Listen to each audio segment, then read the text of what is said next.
అందరికీ నమస్కారం అండి. నేను మీ అనసూయ. అందరూ ఎలా ఉన్నారు? బాగున్నారా? నేనైతే చాలా అంటే చాలా బాగున్నానండి.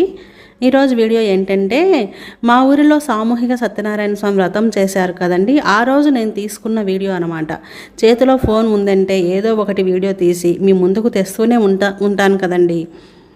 ఇక వీడియో విషయానికి వస్తే, నేను నా ఫ్రెండ్ మరియు లక్ష్మితో కలిసి వెళ్ళానండి. పూజ అయితే చాలా చక్కగా చాలా బాగా చేశారు. ముందుగా అయితే మహాన్యాసపూర్వక రుద్రాభిషేకం చేశారు. తర్వాత సత్యనారాయణ స్వామి వ్రతం చేస్తారండి. కొన్ని సంవత్సరాలుగా కార్తీక మాసంలో ఇలా వ్రతం చేయడం సాంప్రదాయంగా మారిందండి. నేను కూడా నాకు ఈ వ్రతం గురించి తెలిసినప్పటి నుండి గుడికి వెళ్ళి వ్రతంలో పాల్గొంటూ ఉంటాను. ఫస్ట్ అయితే రుద్రాభిషేకం అయిపోగానే టీ బ్రేక్ ఇస్తారండి. ఒకేసారి అంత టైం కూర్చోవాలంటే కష్టం కదండి. తర్వాత వ్రతం ప్రారంభిస్తారు. ఇంతకీ వీడియో నచ్చింది అయితే ఒక లైక్ ఇవ్వండి. కొత్తగా ఛానల్ ఎవరైనా చూస్తుంటే సబ్స్క్రైబ్ చేసుకోండి. Thank you.